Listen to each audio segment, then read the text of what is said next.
Alrighty, welcome everyone to today's live content marketing workshop. We are very lucky to be joined today by James. Hello. So James is one of the content marketing team leaders here at Exposure Ninja and absolutely fantastic content marketer. Also has quite a lot of experience with SEO as well, which is quite cool. Inside Exposure Ninja, we have the content marketing team and we have the SEO team, and James is one of the rare few that has managed to cross that divide. Cool. Let us know where you're tuning in from today. And to those who are watching the replay, hello. I'm in Surrey today. This is the first time that we've broadcast from my new home office. We've got no Wi-Fi, so tethering from the phone, so excuse any internet connection. James, where are you? You're in Kent? I am down in Kent. I do have Wi-Fi, but it is awful, so it might be worse than your tethering. Well, we will see. Hello from Barcelona, Brian. Hi, Marcus. You've sent me an email regarding your website. Great. I will check that today. Maxine from Brighton. Hello. We've got this. We sure do. Barcelona and Brighton. Nice. Yeah. Nice. Oh, we got David from West Bridgeford, which is where I've just moved from. Lovely, lovely place. Hamilton Bakery, fantastic tea cakes. No complaints. Good stuff. So we've got a few sites that have been submitted beforehand, as always, but also feel free to submit your site through the comments. If you'd like us to take a look at your site and analyze what sort of content marketing strategies you could be using, then you can drop it in the comments. We're on YouTube, Facebook, and LinkedIn, so you can drop your comments in and we'll see them all, hopefully. If you're going to submit your site on YouTube, remember, don't put in the full URL because YouTube will think that you're spamming us. So just put, exactly how Brian has done there, Hollyland Designs space.com. Great shout. We've got Yorkshire as well, Basingstoke, Sheffield, Birmingham. Big up Basingstoke. That's right. Love it. Place of birth. Some truly great people who are originating from Basingstoke then. Good stuff. Okay, so first we've got a range of different sites that we're going to look at today, by the way. We've got some B2B training. We've got e-commerce with community cutlery. And we've even got personal development and coaching as well. So a few different angles for us to take with content marketing. We're going to be looking at how to use website content, of course. And just to give you a bit of context, at Exposure Ninja, we talk about content marketing, and it's really an umbrella term. We include things like content that's on your website, as well as how you can get content published on other websites, how you can do things like newsjacking, how you can get digital PR as well. So we use this as an umbrella term. We'll be looking at all of this. Good stuff. Okay, let's do this. So the first site that we're going to grab up today, and by the way, feel free to drop in any feedback or any thoughts that you have as we're going through these sites. I think one of the great things about these live sessions is group feedback, as brutal and painful as it might be, is very valuable. So the first site that we're looking at today is Pivotal 180. So if you want to follow along online, then you can go to pivotal180.com. Otherwise, we're obviously going to be sharing the screen here. So first thing that we always want to analyze when we land on a site is it immediately obvious what this business does? We have complexity simplified as the headline. So first thing I'll do is scrap that and just tell people this is what you're all about. World-class financial modeling, transaction execution, and project finance training for finance professionals, government, students, and non-profits. We don't just teach how to build models, we teach how to do deals. James, what are your thoughts initially, first impressions as soon as you land on this page? Obviously, you and I aren't necessarily the target customer, but as someone who can put themselves in that target customer's shoes, what are you thinking here? Well, the initial thing is complexity simplified. Obviously, that's the header. That's the big thing that jumps out at you. And it doesn't actually tell you anything. It doesn't tell you what the business is. It doesn't tell you what the business does. So it's with the heading tag, that's immediately what you want to do. You want to make it very clear when they come on, they've got all this big bold text. It tells them, am I in the right place? And right now, this isn't actually doing that. It's not telling the audience that are joining if they're qualified for the website or not. So the first thing you want to be doing is making sure that that heading tag is telling them exactly where they are.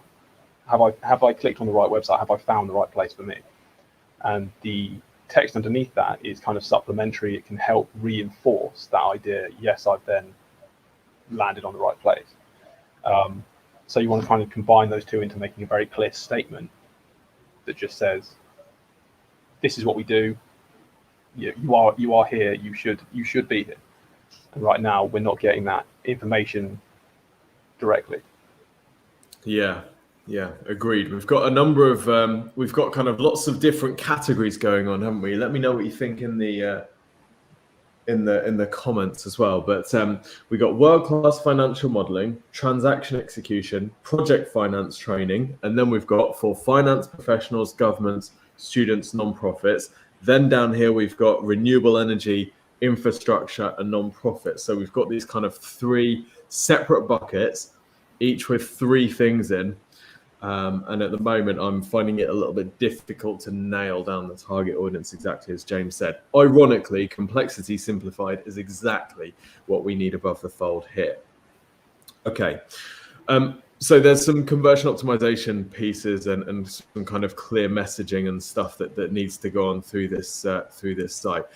If we talk for a minute, I mean, majority of today we want to focus on on content marketing. And if we talk a little bit about content strategy for a business like this, I mean, James, this is kind of perfect, right? This is a business that is built on information. If they're a training company, the training, coaching, and advisory services that they offer is basically just information sharing, which means that we are drawing from a rich pool when we are creating content for the site, whether it's on the website or whether it's pumping it out into the outside world. Yeah, absolutely. And so there's a lot of information that we can actually put on this homepage to really help the user kind of identify with their own problems and how the business can actually help them solve their own problems. But at the moment, there is kind of, like you say, there's a lot of kind of information at the top, kind of condensed really heavily into this kind of almost quite confusing above the fold section. And then the rest of the website, the rest of the homepage at least, which is the primary page we're going to land on, it's going to be where they're going to be kind of looking to get that qualification that they need to move forward and look at the other pages. We don't have actually a lot of content on the homepage itself. We've got all this information up the top here about world-class financial modeling, transaction execution, which we could actually kind of develop further down the page to help the user explore more how it can kind of apply to them, the services that this business offers. Yeah, that's a very good point. This is probably one of those businesses where a long homepage is going to make a lot of sense, particularly if you've got these 3 or 4 different audiences: finance professionals, government, students, and non-profits. Each of those is probably going to warrant a bit of information about them and how you can help them. But then also we probably want to talk about the different types of training that you offer in a bit more detail as well, across these different categories that you've got. So this is, the end result of this is probably going to be a very, very long homepage with quite a lot of information on, but that's not something to be scared of. If it's all warranted and if it's clear and easy to navigate. Okay, let's head over to the free resources section, because obviously at any training business, the opportunity for publishing on-site information is massive, and actually probably 90% of your organic traffic should be coming from free resources that you're sharing. So let's have a look and see how this has been approached on this site, and then we can talk about how we might change that approach and some of the lessons that we can learn. So above the fold here, we've got our free resources include videos, blogs, how-tos, webinars, and course samples. We're regularly adding new content, so check that often. Okay, so this is all meaningless. I mean, it's great, but it's completely generic. There's nothing about the types of information that we're sharing. So how I would think about this free resources section is this is almost like, let me show you an example. We had this site submitted as well. So Psychology Today. Now, Psychology Today is, it's a magazine, I think it started off as a magazine, but their website, what they seem to be doing is actually kind of turning it into a counselor's directory, if you like. And it's a really interesting approach. So what we've essentially got is a lead generation business with a magazine attached, and the magazine is there to attract people and drive them into the lead generation business. And this is almost like the kind of perfect content marketing approach, in my opinion, for this type of business. It's almost like the information that you're sharing is the spider web, the massive web out there of highly relevant, good quality information, which then collects people and turns them first into a subscriber and then into a training purchaser, a training student. So what we need to do is completely rethink this section. Instead of thinking of it as someone's landed on the Pivotal 180 site and they've been navigating around and then they click free resources, instead think of this as this is the magazine that anyone who is looking to learn about financial modeling, transaction execution, and project finance training, this is the magazine that all of them want to read. So that's a long way of saying we need to think about how we pitch this above the fold. Above the fold, this basically needs to be welcome to the home for project finance and financial modeling.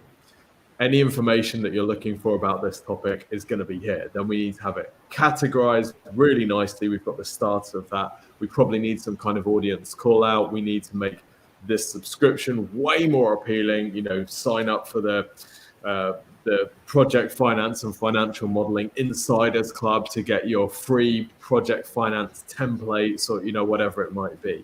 So this is like, it's an add-on, but it shouldn't be an add-on. It's the thing, if that makes sense. James, is there anything you'd add or clarify about that long, rambly thing? It's a really excellent point, which then leads into the idea of what content is actually available on this page, and then thinking about what new content you can produce in order to, if you have this idea that this is the spider's web that collects everyone and brings them into the conversion, what content can you be creating that they will be able to find and that they are interested in, and that is going to then collect them. So instead of kind of, like you say, thinking about the business and then what the business does and kind of extracting out from there, looking at your customers, what are the customers looking for right now? What do they need? How can they use this to find your business? And then creating content in a way that they're going to be able to access your business through that content. Yeah, that is exactly it. It's what do they need at the stage where they need training? What are they searching for? What are the questions that they have? And I think at the moment, it's great that we're publishing this information, but it's not particularly well targeted to show up. You know, no one's going to be searching for Pivotal 180 Excel shortcuts. So what we need to think about with the posts that we're sharing on our site are, what are people going to be searching for? What are people at the different stages of the buyer journey? What are they going to be looking for? Are they going to be looking for Excel function templates? Are they going to be looking for financial modeling templates or something like that, right? I think templates might be a good way to go here, because you know, a lot of people want to start from a template, and that can be quite a good indication that someone is a potential customer of yours if they're looking and if they're interested in templates. So what you might do is you might have you know, whatever let's just go to one of your so renewable energy project finance template. Okay, let's say that that's something that we target. Now, search volume for that is going to be real low. It could be, you know, Semrush might tell you that there's 10 searches for that a month, but we don't care, because that potential customer is probably so relevant for this business that the time spent ranking for that, which, by the way, is going to be relatively easy, I would imagine, is going to be well worth it. So let's say that we want to go for renewable energy project finance template. We write a nice detailed post about, you know, a picture of the template, and here's what it looks like, and here are some of the things to consider when you're working on a renewable energy project, and how you're working at finance. And then there's going to be an email capture, which is fill in your email to download the template or to get access to a Google Sheet file or whatever. That's how you're building your email list. And then on the back of that, you can say, right, so you're going to send them an automated email after they've signed up for that, saying something like, Glad you're really interested in renewable energy project finance template. Hope you find it really useful. Here are some of the tips, and here are some of the things that we've learned, and some of the stuff that we share in our training. And by the way, if you're interested in training to work out how you can do this more, then blah blah blah.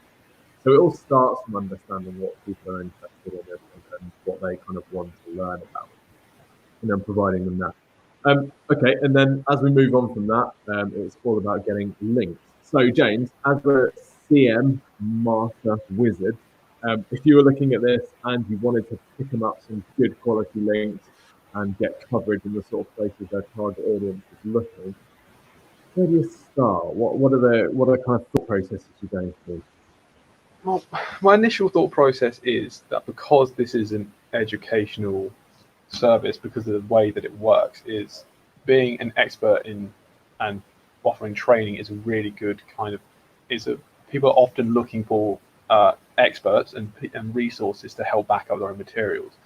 So if you can use services like journal request, which comes through social media, or you can use things like Harrow, which is help a reporter out, and these are services that journalists will use in order to find resources for their own materials. And you being an expert, this is a really great way of you kind of getting out there, working with other people, getting some exposure, and also then getting links back to your website.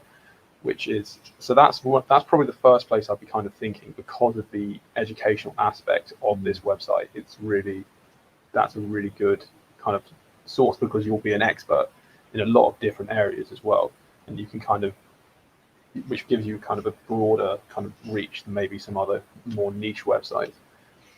And then the other thing I would be thinking about is, because you have all these different areas that you can look at. So you've got things like tax equity content here.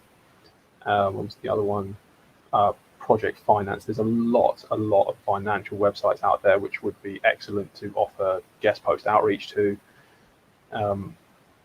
So there is, what else have we got here? We've got introduction to debt and equity. There's so many different areas of content that you have here, which allows you to essentially go to a really wide variety of other websites that offer content in a similar niche, and just offer to work with them, offer to write content for them, which can allow you to build links back to your website from these sites. And because they're in industries like finance, and we've got obviously there's the renewable energy website, content that you have in these resources here. So if you're looking at places that offer content like renewable energy, these are going to be quite trusted websites. Mm-hmm.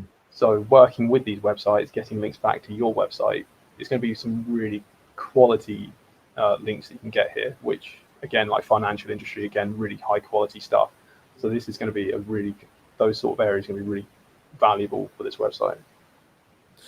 Yeah, and it's, I suppose, targeting things like financial and renewable energy. It's not like these the editors and the writers, the journalists who are writing for these publications. They're not going to be getting 300 pitches a day for topics. This isn't like a heavy B2C thing where you need to get into the mail in order to get really useful coverage. You're going to be pitching to publications that probably don't get too many good quality pitches from people that understand that it's they're going to get a lot of press releases from people who have new products or services out, and a lot of the publications in this space will probably just be publishing news about, hey, blah blah has got this new thing out, or blah blah's just won a renewable energy contract, because very few people are coming to them with good ideas for content which will actually help their audience. So it's the sort of thing that if you're quite savvy about this,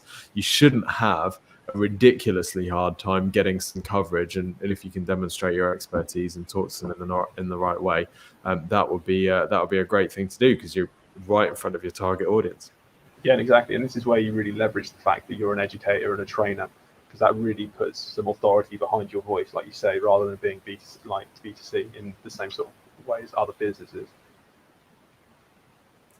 Okay, cool. A couple of people saying my mic is really muffled. Sorry, guys. I've been checking the settings, and it seems to be fine. So I'm not really too sure what I can do. Hopefully, it just resolves itself. I would imagine it's probably a bandwidth thing. Some other great points that people have made, though.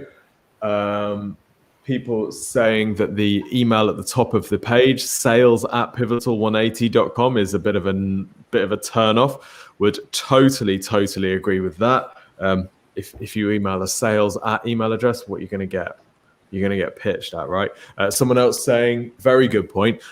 All the time we've been on the site, there's been no pop-up, no call to action offering anything else, which is a really an excellent point as well. So yeah, plenty of work to be done there, but also plenty of potential. So that's really encouraging.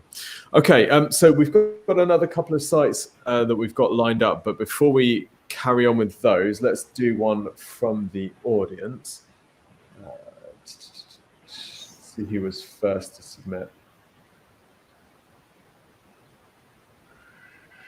Let's go for holylanddesigns.com. Holyland Designs. Right. Let me know if the mic is okay, guys. If it's not, then I'll just defer to James.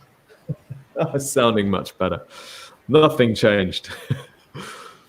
Except the intent. Okay, so we've got Holyland Designs here. So looks like these are little craft products for the home. We've got some earrings, we've got some utensils, we've got ornaments. Okay, I don't know. Free shipping within the US. Okay, so we're US based, I think. Does that mean we ship around the world? Not too sure. Okay. All right, looks pretty straightforward. Good looking products. The site is, meet the artist. Okay, that's an interesting angle. Okay, the site looks okay. It doesn't look so good that it's very, very, clearly professional. It's got that edge to it, that kind of raw handmade edge. I'd say if you're probably looking to take things to the next level, then maybe getting some help with the design of the site might be something to do. It's going to be a very competitive space for sure. I think unless people are looking for example, hand-carved gifts from Jordan, which is probably a relatively small market, and by relatively small I mean really, really tiny, then we're going to have to find an angle which we can compete and win on. Otherwise, we're going to be on page 15, getting very low traffic for some much too competitive terms to be targeting, like handmade wooden gifts and things like that. So first thing that we're going to have to analyze is the category pages. Let's go for something like olive wood gifts and see what we think we would do about this. Okay, so first thing we need to do, we need to get some categorization in here. At the moment, this is, if I'm looking for olive wood gifts, the chances that I'm looking for camel figures is relatively small. So the danger is I land on this, I don't see anything that I like along the top two lines, and I'm gone. If we look at this on mobile, it's probably going to be 2 or 3 products wide. Yeah, 2 products wide. So if I don't like the camels or the donkeys, I'm gone. So what we need to do is offer some categorization to make it easier for people to find the type of olive wood gift that they really want, whether they're looking for a box or Valentine's based, or key rings or earrings or whatever. So yeah, we need to be a bit more helpful in how we get people to the right products for them. Okay, let's have a look at, and the other benefit of doing that, by the way, is you potentially, let's go for pendant necklaces. I'm guessing this is pendant necklaces, olive wood. So this is like olive wood pendant necklaces. So you might want to change that H1 to that, and then you might want to have some copy about that, because that might be something that you actually could compete for. The other thing is that a lot of these are religious, so we might want to use those keywords as well. Basically, what we're trying to do at this stage is actually narrow down the focus of the page to say that, if we could target, I'm guessing at the moment this site probably isn't generating huge volume of sales. If you're on, correct me if I'm wrong there. But what I think we want to do is you want to narrow down the target audience to the extent where we would imagine that we could get to page 1, possibly top half of page 1 within the next 3 to 6 months. So if we went for something ridiculously narrow, like Christian olive wood necklaces or something like that, that's probably something that we could compete for. Once we've got some traction there, we'll start to get some sales. It won't be huge, but then we can broaden out from there. I think at the moment, targeting pendant necklaces, it's a teaspoon in the ocean. So it's going to be very, very difficult to compete with that. So we really just need to narrow our focus. Okay, let's talk about content then. Content marketing. We've got gift guide for your Valentine. James, what are you thinking? I mean, there's two things that I'm guessing from this. Firstly, the targeting, and secondly, the date.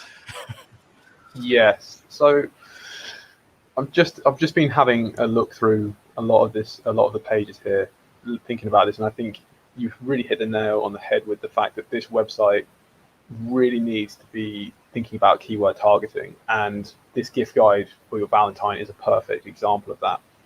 Gift guide for your Valentine is Valentine is a very broad keyword match. It's going to be highly competitive. Writing content in this specific purpose is not going to really yield any results because of how competitive it is. And kind of similarly with the other keywords that we've got here are, we look at the homepage, just to kind of move back briefly, is that the current keyword targeting is handcrafted, heirloom, and then we've got quality olive wood nativities, and then kitchenware. So the keyword targeting on this website is all over the place, and unfortunately, a lot of the keywords. So things like I had a look here. What would I look at? It was handcrafted heirloom. That's not a keyword with any volume. Neither are things like olive wood pendant necklace. None of these have any keyword viability. So it's almost like we've got two opposite ends of the spectrum here. We've got really, really niche keywords which actually no one is even searching for, and then we've got Valentine gift guide, which is gonna, if we put Valentine gift guide into Google, I'm assuming we'll have the website that comes up will be like cosmopolitan sort of thing. Websites we can never hope to actually outrank with this website. So Good Housekeeping, Esquire, GQ websites will, doesn't matter how well the content marketing is, how well this is written, it's never going to rank above these websites. So the crucial thing for finding or for getting visitors onto this website is to figure out where you fit in the keyword market, where you can rank using this website that is also going to bring in traffic.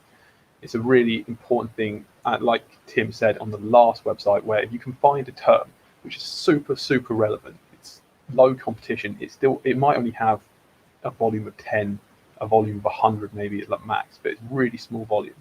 But if it's really highly targeted and it's low competition, you start paying attention to those sorts of keywords, making sure that your content on site is ranking for those. You will obviously get less people than if you were ranking for Valentine gift guide, but you're going to be getting people in. It's going to be getting people through the door because you find your placement within the keyword market. I think it's a tempting thing, isn't it, to look in, say you're opening up Semrush or whatever, and you look for the keywords that have the high search volume. You're like, oh, gift guide, Valentine's gift guides. Oh my gosh, look at the volume of that. We only need 1%. We only need 1%.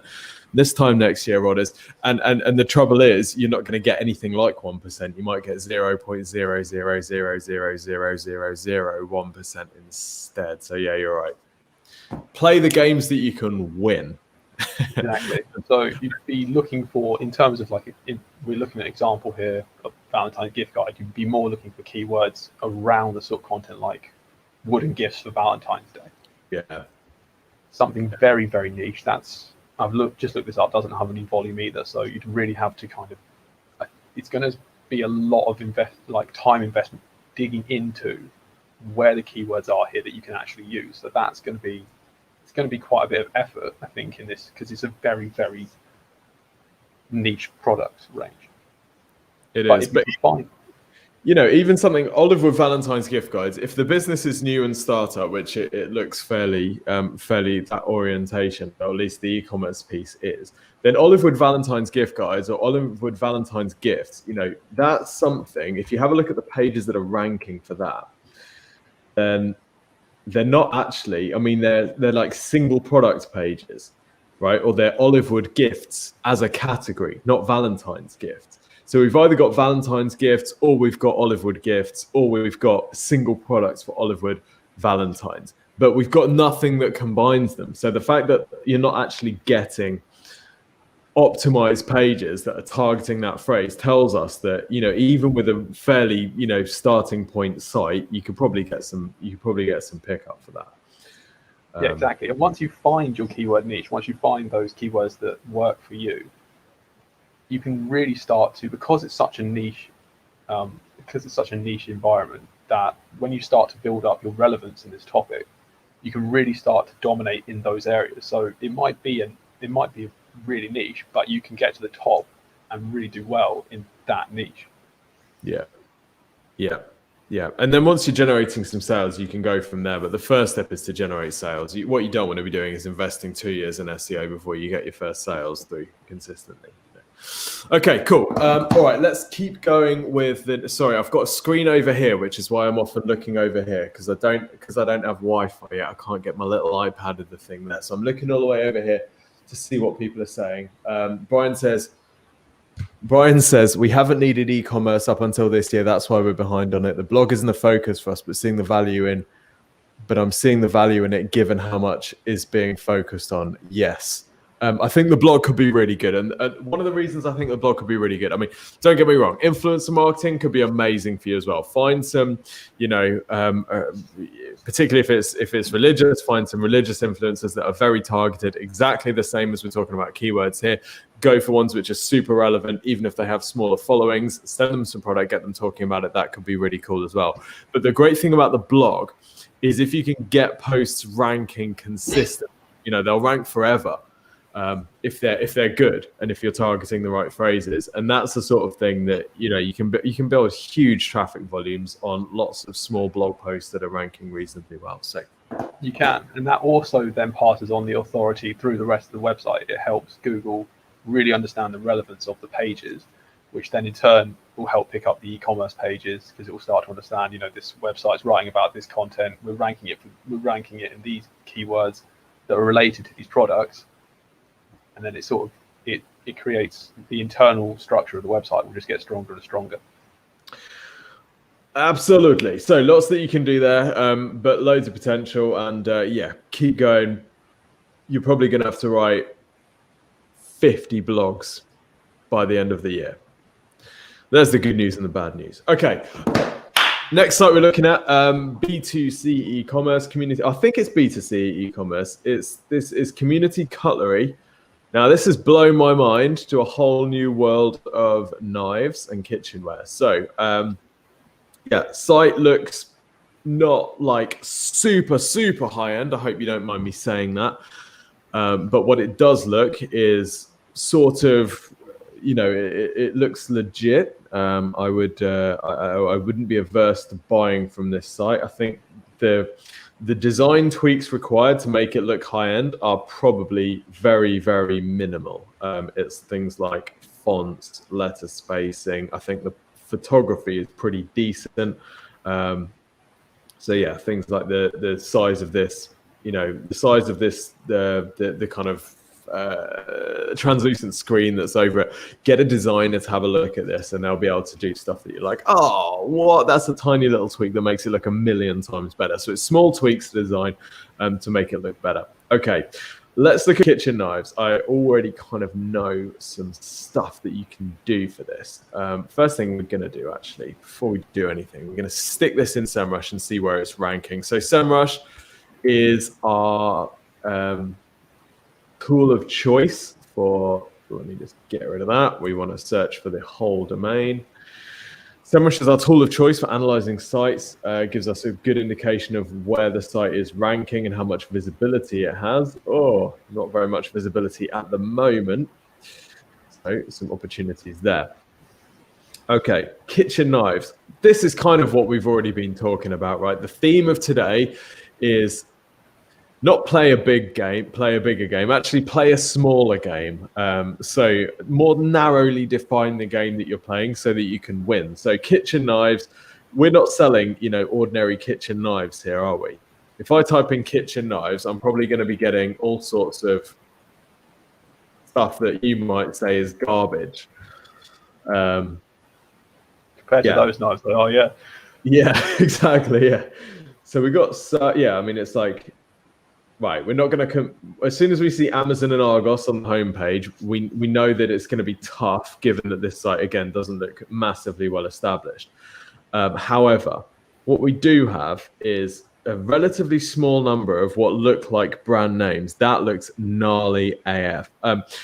We looks like we've got a relatively small number of brand names, and it looks like some of them might be quite high authority. Now, I'm just having a look at this market from a completely, new and clean and fresh perspective. But it looks like we've got Robert Herder. Looks like we've got Sakai Kikumori. And Sakai Kikumori knives look to have a reasonable margin to them. So let's just have a look. And Sakai Kikumori. Let's just have a look and see if we search for Sakai Kikumori knives, what do we get? Because this, to me, would be the sort of phrase that we might want to be targeting. Looks like we're actually ranking for that one there already. Let's just have a look at the page that's ranking for this. I know we're talking. Oh, God. All right, WordPress redirection plugin. Get it on there and get that redirected to wherever it needs to go to. But this would be a great phrase to target, right? Because someone's looking to buy.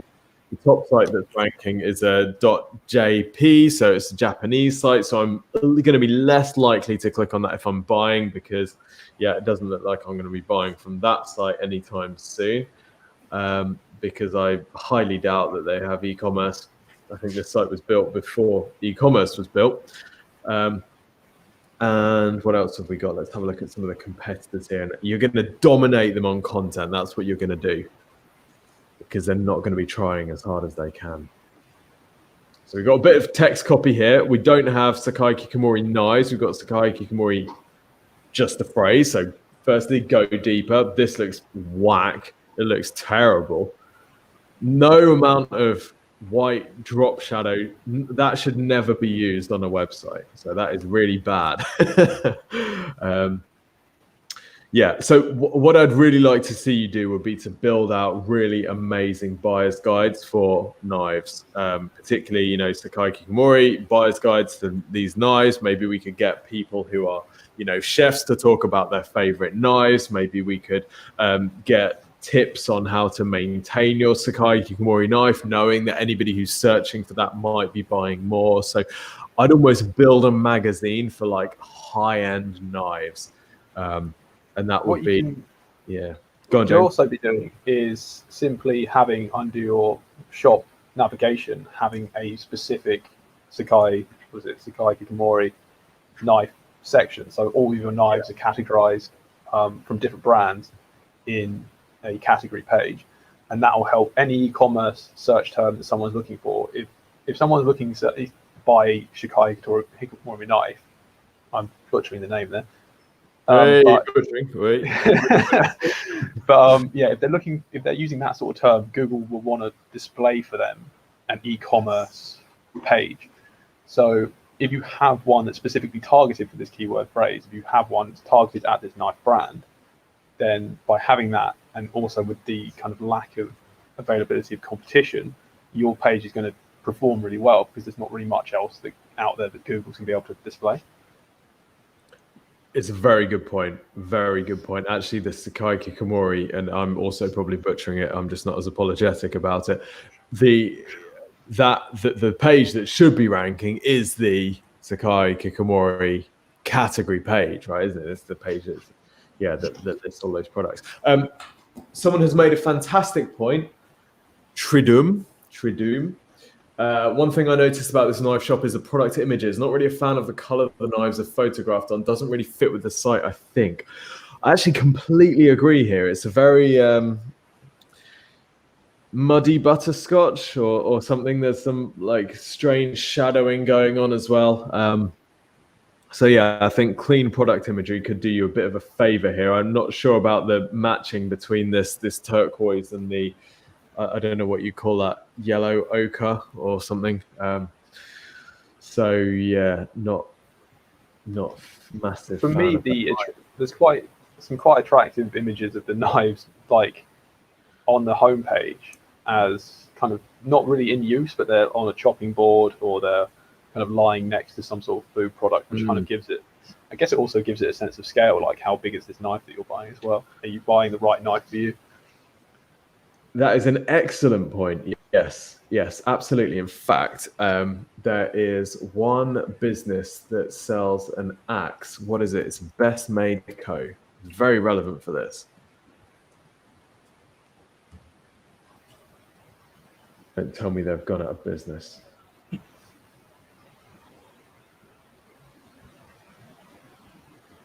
Oh, they've been sold. Okay, to Duluth Trading. Well, let's hope that Duluth Trading have kept the extremely good product pages that made their product pages were so good, eh?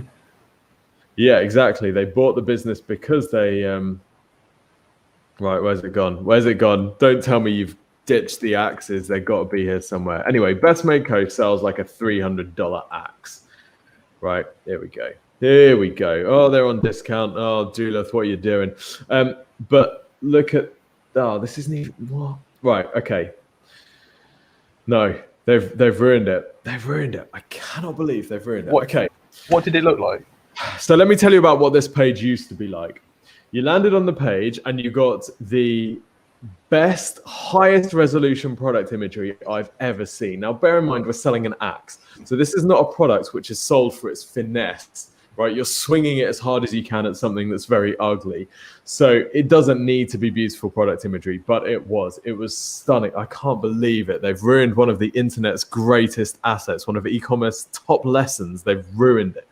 Anyway, so you land on the page, a whole range of different photos, way more than this makes any sense to have at all. Then as you scroll down the page, you have information about how this axe was crafted. You have close-up shots of the sheath that it comes in. You even have information about the different types of handle and how to hold it. You have buyer's guides, you have usage care, you have notes on it. You have information about the types of wood that it's made of. Then at the bottom, you have a product video showing the axe in its presentation case, because clue, if you're spending $300 on an axe, you're probably never going to use it. And all of this gives you by the time you reach the bottom, you're thinking, well, $300 for an axe. I know it's a lot, but it is a beautiful thing, right? I mean, it's ludicrous.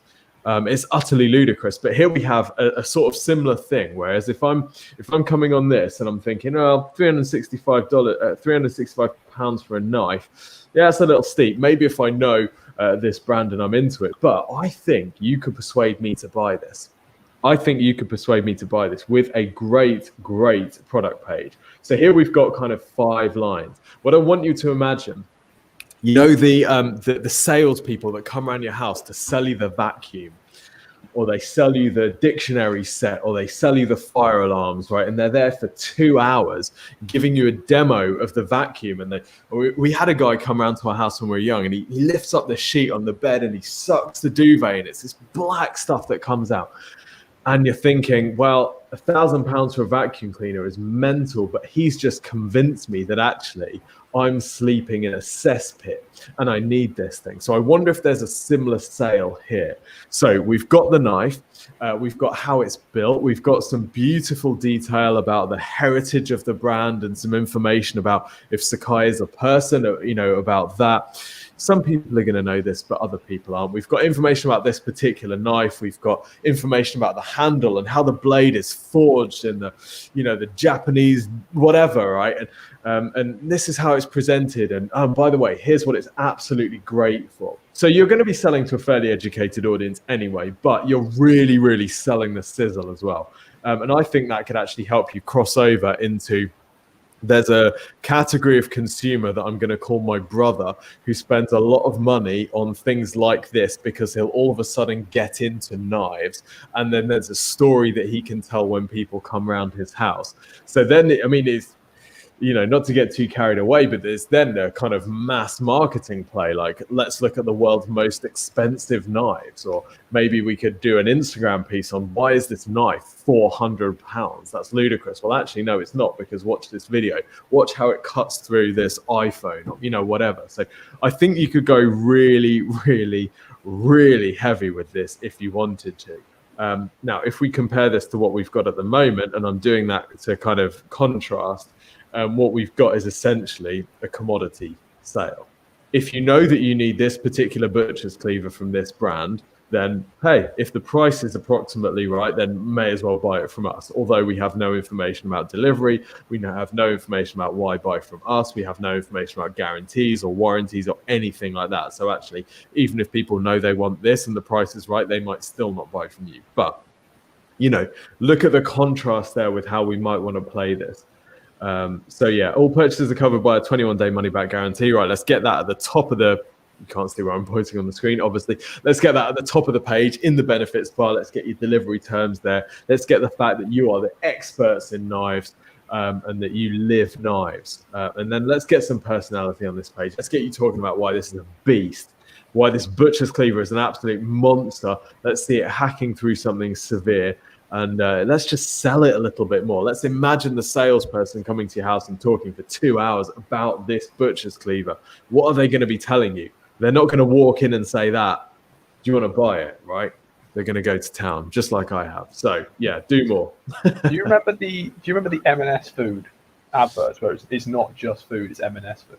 Yeah. You essentially kind of want that with this knife. It's not just a knife. It's a Polaras knife. And you can have, I think, Tridham has said this in the comments. You could make a video, like show it in use. It's like almost like a perfume advert where you're kind of romanticizing the idea of this and like how it's going to make you feel when you use it. It's not just like you say, a commodity. It's like when you're slicing food with this knife, you're going to feel like a head chef at a restaurant. Exactly. And are there any head chefs at restaurants that use this knife? Could we ask them what their take on it is? And you might be selling to people who already know. This might be a pure commodity purchase. I know, Polaris, I'm just looking for a replacement for my butcher's cleaver. But all right, so you've been on this one. What if you want the one up from this? What if it's time to get really serious? So someone said, in fact, it was Community Cutlery, tell a better story with product photos. Absolutely. Someone else said, I saw a great comment, but I've completely missed it. Edward says, so you're buying into the brand like Victor Clam. He liked the shaver so much he bought the company. Oh, yes. And these aren't your knives, but maybe that's the next step afterwards, is to work with some of these companies to build, your exclusive one. Once Sakai sees you selling a shed ton of their knives, then you can say, right, we know exactly what our audience want. You don't sell a butcher's cleaver, but we reckon we could shift a few of them. So you're going to do an exclusive with Community Cutlery. Let's think big. So loads of stuff for you to work on there. None of it about content marketing, but all of it about content marketing. Let's keep moving. Yes, someone said, is there a website where you can see old versions of a site? Yeah, there is, archive.org. The Wayback Machine also offers that. The Wayback Machine is what it's called, and archive.org, I think, is the domain. So you basically, it's a great site. It really, really is. You can go and have a look at it. Find a favorite company. Find your favorite competitor. If you're ever feeling down about yourself, find your favorite competitor, stick them in here, and then have a look at what their site looked like 5 years ago. You feel good about yourself immediately. Love it.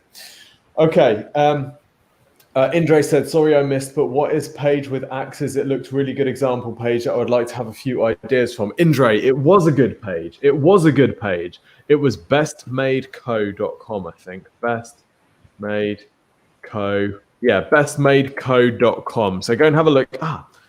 I've just realized what the person was asking about archive.org. Can we go and see the old version of that product page? Let's have a look and see if we can. While we're looking at this, I just really want to reiterate the point that we sort of started on, and we're looking at these the buyer journey and the buyer experience of these knives. which is going to be really, really important to kind of emphasize and make kind of stand out. But at the same time, it's also going to be very important to make sure that people are able to find this website. So going back and looking at your content targeting, so the keywords that you're using and the site and the pages available that allows them to find these knives in the first place, because you can obviously make the buyer journey really beautiful, put a lot of investment in these, like into making videos and beautiful images and everything. But if people still aren't finding the product, it's all kind of wasted effort.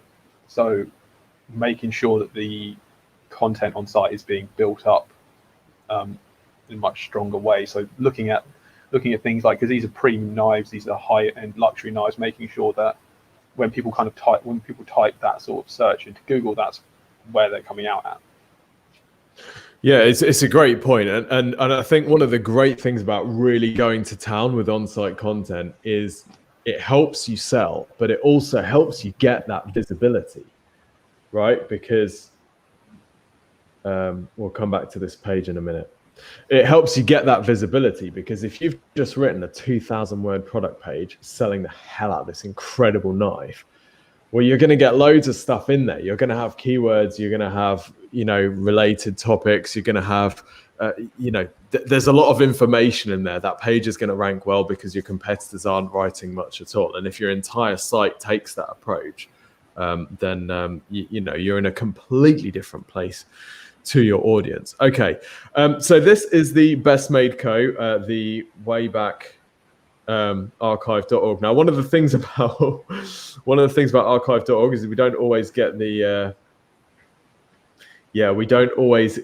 images or the video, and it seems like that is the case here. But just have a look. You might be able to see the little scrolling thing on the side of the screen. Look at how long this product page was and how many images they had.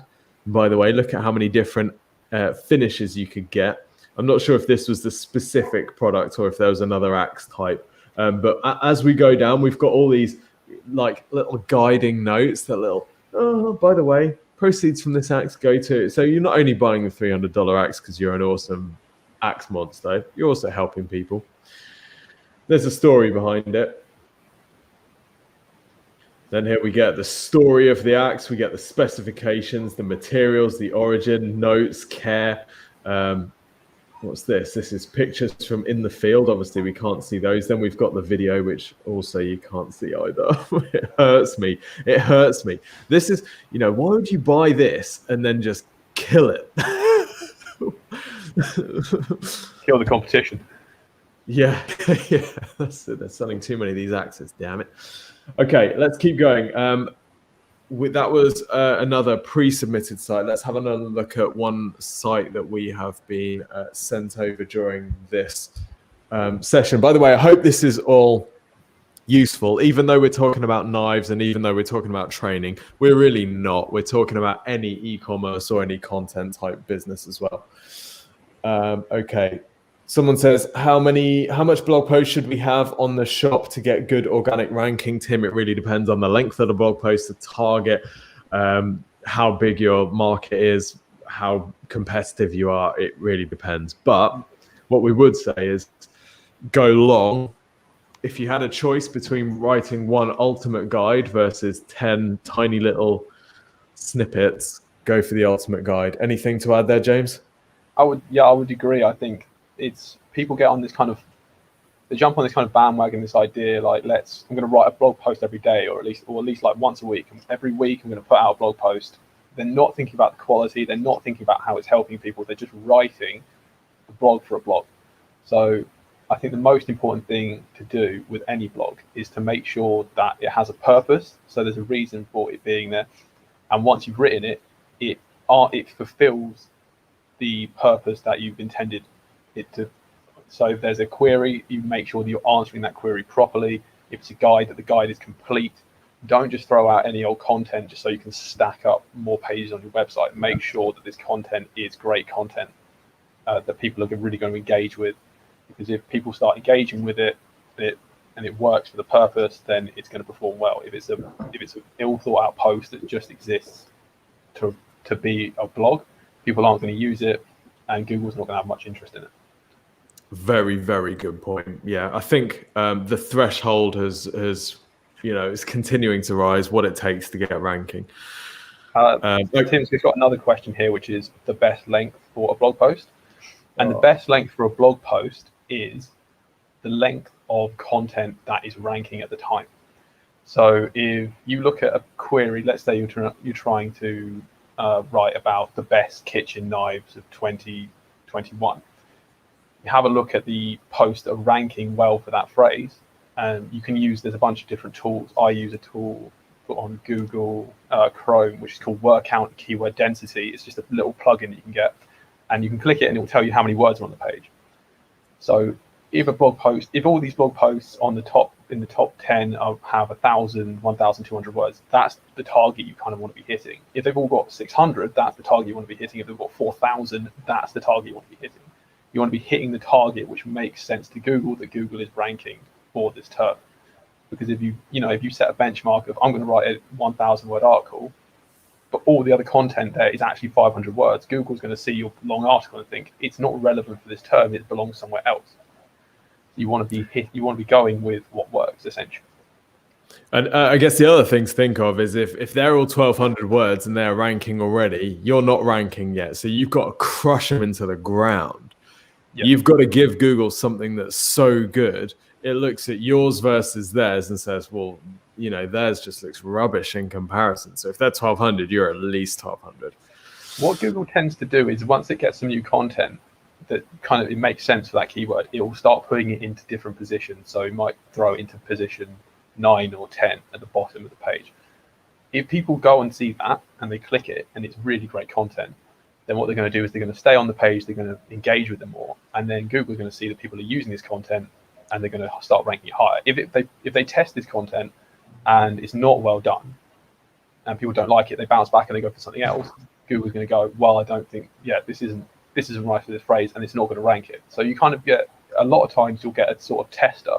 So you want to make sure when you're throwing that content out there that it is, like we said before, it is not only the right length, but it is really good and that people are going to like it. Don't just write for Google, write for your customer. Very well said. Very well said. That's the technically the right answer to any question. Don't just write for Google, write for your customer and Google. Okay, we've got Google. Yeah. We've got 3 minutes left. We're going to blaze this one. All right, this is surveybucket.co.uk, submitted by someone live today. Okay, first thing, Survey Bucket is your page title. Watch out. We need to have an idea of keywords that you're targeting. Second thing, Surveys Made Easy. Way too general. You're competing against SurveyMonkey. You're competing against Google Forms. Ouch. Like, this is not the space to go. Now, it looks like you're focusing on employee engagement. Well, employee engagement surveys is a whole nother story. Now, we happen to know the employee engagement space very well, having helped one of our clients go from startup to just selling for, I think, £27 million in cash using SEO and using content marketing. So we know the space. We've only got 2 minutes left. So, James, we're just going to absolutely flood this person with exactly what they need to do in 2 minutes. 3, 2, 1, go. Okay. Right. Well, Chris on the comments has asked something which is kind of relevant to this. It says, what's the biggest mistake you see people making in ranking? And my thing is people go way too broad. Like you've pointed out here, people go way too broad. They think, let's target a big industry. The better thing to do is to go niche, to find a very specific customer base and focus on getting that specific customer base in. So like you say here, Surveys Made Easy, surveys, there's so many survey services. Go for surveys for employee, service for employee engagement, services for surveys for the business type that you want to be targeting. Yeah. I'm going to show you the Clear Review site. This is a site that we've been working on for about, 5 years since Stuart started and now sold to Advance. And look at their site. We spoke earlier about this idea of like a magazine with a website attached. And that's essentially what this is. The Resources at the Academy is just a huge amount of information about employee engagement. So your content think about, you're selling surveys, but really you're selling employee engagement. So this is employee engagement survey templates. This is how to create an employee engagement survey. This is how to find if your employees are engaged.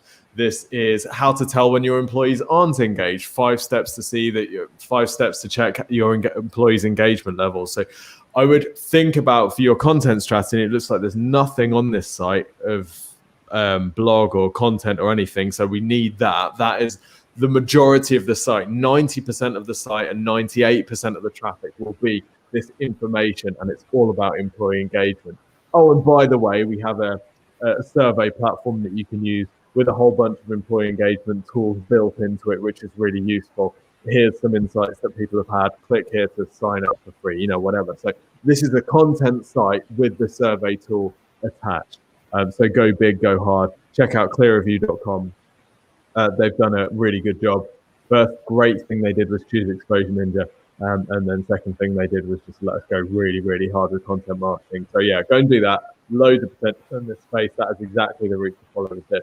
Okay, we've run out of time. Thank you everyone for tuning in. And it's been a wonderful, wonderful, wonderful experience recording for you in this new studio here in delightful Surrey. I'm just so stoked that the internet connection held out. If you haven't requested a free website marketing review from us yet, then go to exposureninja.com/review. It's an awesome, awesome service. And if you haven't had your question answered today, then you can drop us a note in the comments on this video and we will respond afterwards. And don't forget to subscribe to the channel if you haven't already. Go follow us on all of our socials everywhere. And we will see you next Friday, same time. Different guest. Possibly, unless James really enjoyed himself. We'll find out. See you next week, everyone. Thanks for tuning in. Right, cheers. Bye.